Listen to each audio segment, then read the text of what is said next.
Hello, hello, hi, gigpreneur. What is going on? Welcome, welcome. Happy Saturday.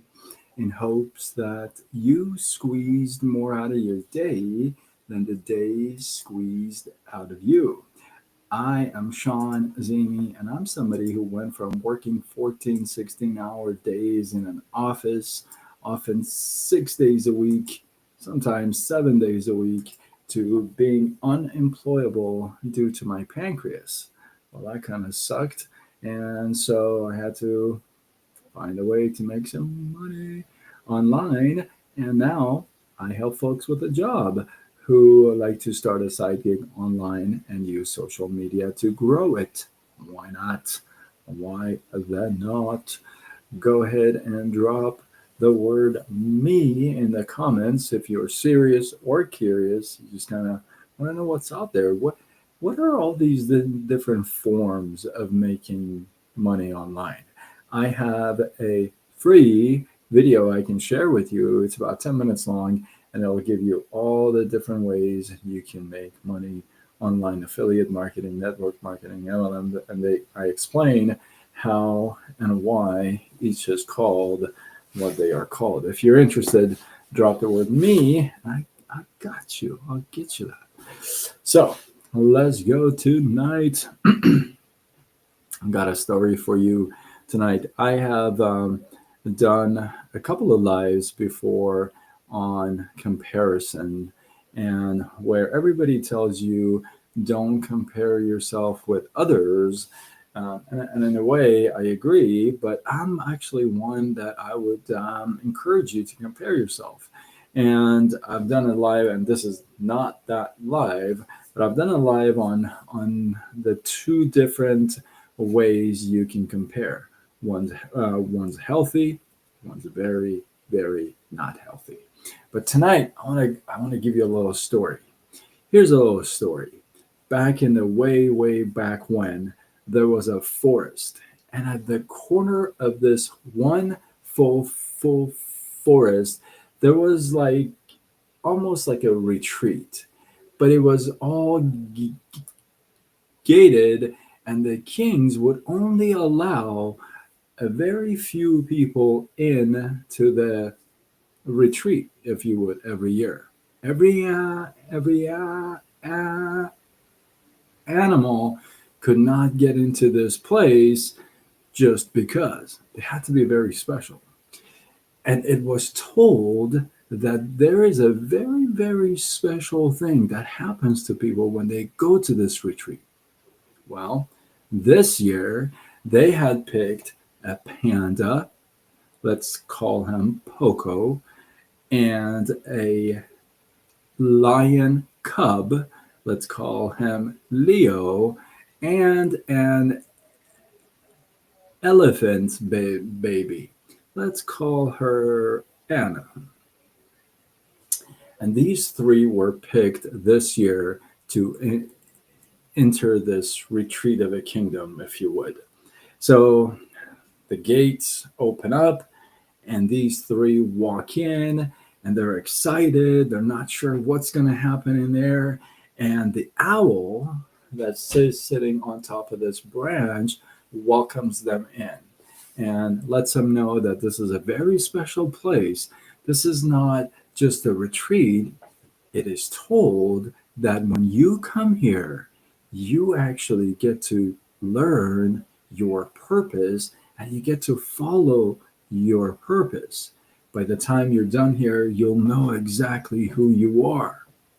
Wow, that's exciting. Well, the first week kind of goes by and everybody's excited.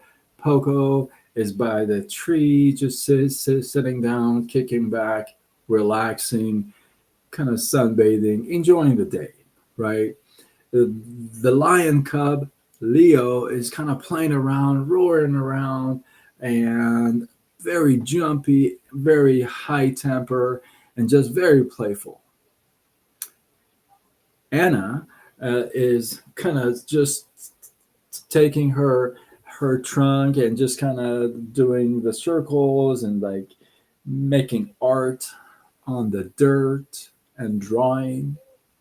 This whole week is all excitement, and people, and all these three are playing together. They're very excited. But then after a week, thank you for all the loves. I appreciate you. I appreciate you. So after about a week, something strange happens. All of a sudden, Leo turns to Poco and says, "Hey, I have a question for you. All you do is sit by the tree, relax, and not move around a lot. You're not energetic. You're not like excited about stuff. How are you going to be like powerful and strong like me? All you do is climb the tree and just chill." Poco kind of thinks to himself and says, "Well, maybe I'm not enough. Maybe I'm not, you know, maybe I'm not enough." And then Leo says to Anna, "Hey, all you do is draw the circles and stuff like that, but you're not really moving around a lot. You know, maybe you got to move around a lot." And Anna starts thinking to himself, "Well, I can't move as fast as this lion cub, so maybe I'm not enough." And then the next day, Poco tries to be more energetic, running around, building strength, and it doesn't take long when Poco gets kind of tired. It's not like this is kind of like exhausting. And then Leo is starting to kind of start to climb trees, and it's not working too well for him. He's kind of falling. He's trying to take his tail and draw like on the dirt, and it's not coming out at all any good. And he's getting kind of discouraged. So like, well, maybe I'm not enough for that stuff either. Like I'm not supposed to do that stuff, right? And then Anna tries to run and be strong and roar, but it's not the same. So they're kind of sitting around and kind of thinking to themselves, "Are we enough?" You know, the owl comes up the next day and says, "Today's a special day. There is going to be a flower that's going to bloom today. And this flower will only bloom if all three of you have found your purpose and you're following your purpose." Right? I think I missed the comment. And they're like, "Okay." So this flower blooms, and Poco is sitting around there trying to be strong, trying to roar, right? Trying to draw on the sand. And Anna is doing the same thing, trying to run around, build her strength, roar like the cub. Nothing's coming out right. Leo is trying to climb up trees and kind of just hang, but that's not working out too well for him either. And they're sitting around this flower, and this flower is just not blooming. So the next day, the owl comes up to see their progress and sees that the flower is not bloomed. And the owl asks them, "So, like, what have you been doing? How come the flower is not blooming?" And they start explaining what they have been trying to do. And the owl stops and looks and says, "Well, how did you get here first? Who were you when you got here?" And Poco says, "Well, I was just kind of climbing up trees and hanging on them and chilling by the trees and just relaxing." And the baby cub says, "I was just kind of building my strength, roaring, running around." And Anna says, "I was drawing on the dirt and having a good old time, to taking the water upon myself and washing myself." And the owl asks, "Well, who are you? What have you been trying to do in the past 2, 3 days?" And everybody starts to explain that they have been trying to be another person, another animal. And the owl says, well, maybe you should stop trying to be someone else, some other animal, if you would, in this case, and see what happens to the flower. So they start to say, okay, you know what? We're going to go back to whom um, feels more comfortable to be. And they all go back to their own original selves. And surely enough, the flower blooms right open and they realize their paths, their purpose. And from then on, they get to live that type of a life. Okay, maybe it's not a true story, but if you apply it to real world, real life, perhaps your own life, there's a lot of merit to this story, isn't there? Right? There's a lot of merit to this story. You know, you may be Poco in real life, but trying so hard to be Anna or Leo just because you see something else that may be at the time more attractive to you. You're trying to be, hi, Sella, bird, Santa Barbara. I love birds, by the way. I'm a bird watcher. I love birds. Trying to be somebody else, right? We've all, hey, I can't be the only one. I cannot be the only one who's tried to be somebody else, right? Now, trying to be somebody else, think about this. You're trying to be, you're not somebody else, right? So you're trying to be somebody else. Now, the I feel like the toughest comeback of it all, right? The toughest comeback of it all is for you to return back to you. The hardest thing to do is try to be you. That's the hardest thing.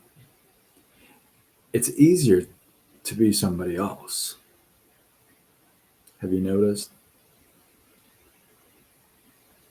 You could dress like them, you could talk like them, walk like them, read like them, speak like them, right? True. You could totally. It's easier to be somebody else. Why? Because you see it in front of you. It's like, oh, okay, well, that's okay. It's harder to be you because sometimes we don't know who we are. It's not real clear. It's not right there in front of us. If you don't know who you are, it's kind of easier to be somebody else. But once you recognize you, it's like, oh, God, I gotta be Poco. I'm Poco. Or I gotta be Anna because I'm Anna. I gotta be Leo because I'm Leo. Then you do your darnest to be what? That. You. That's when I feel like you've reached a point where it doesn't matter what other people say or think. Oh, I appreciate the follow. I'll be sure to follow you back. Right? At that point, it doesn't matter what other people say or think. I call it life mileage, right? I feel like I have plenty of it, and I don't really need to be somebody else. I'm I'm just kind of me. And a lot of you know me, and you're like, yeah, that's kind of you, right? And I think it's so important to it's important when you live in a world where you try to be something somebody, right? well, that's something somebody, but it better kind of be returning back to you being you, not copying somebody else. Because ultimately it's going to fall apart because it's not part of you, right? So comparing, I'll give you this comparison. Like I started this with, um, most everyone that you hear will tell you don't compare your, chapter 1 to somebody else's chapter 30, or don't compare yourself to that person. Well, I disagree. See, you could compare to complain, okay, which means, oh, they got it all, you know, they just have it all. Lucky. They got lucky. Their parents had money. You know what I mean? They just ran into some luck. You know, they bought some properties and just boom. You know, you're comparing and you're complaining.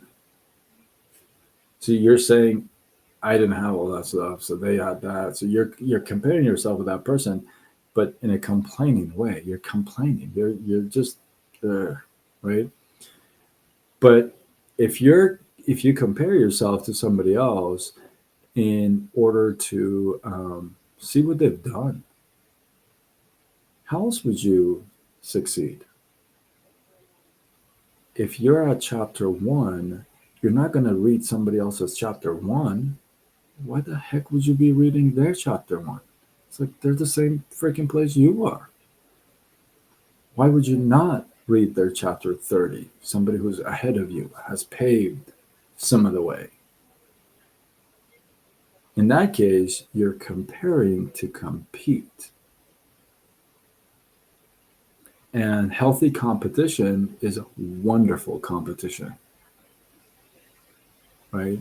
So that's that's supposed to be progress. That's supposed to be success leaves clues, right?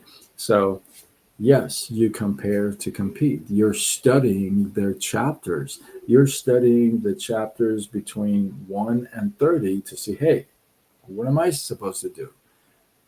What am I looking forward to or towards to, right? In that regard, yeah, you got to compare and compete. So remember, probably I'd be the first one and probably the last one to tell you this, but comparing and complaining, not healthy. Comparing for a healthy competition, very healthy. So, with that, hopefully, you guys got some love, some inspiration, some value. I appreciate you. Drop your thoughts, your comments, your feedback below. Let this feed grow. I am live on Facebook, Instagram, TikTok, YouTube, later on X, Threads, LinkedIn, so you can find me everywhere. Come on. And if you like, you can follow me. You can find me with Side Gig Sean across all platforms. And if you do follow me, oh, thank you. Thank you for tuning in. And if you do follow me, I'll be sure to follow you back. And if you feel like this is worthy of sharing, you know somebody who could benefit, get some value from this, then tag him. Don't be stingy with my lives. It's my live, dude. So, anyway, with that, I am Sean Zimi, and I help folks who have a job and would like to start a side gig, make some extra money on the side, use the online space, use social media to grow it. That's what I do. I help you do that. And I'm not one of those to throw you in the field and say, go do it. I'm one with you. We do it together, right? We lock arms and we do it together. So if you're serious or curious, want to get some info, drop the word me in the comments. I got you. I'll get back with you after this live. With that, I am signing off until tomorrow when we do it all over again. Much love.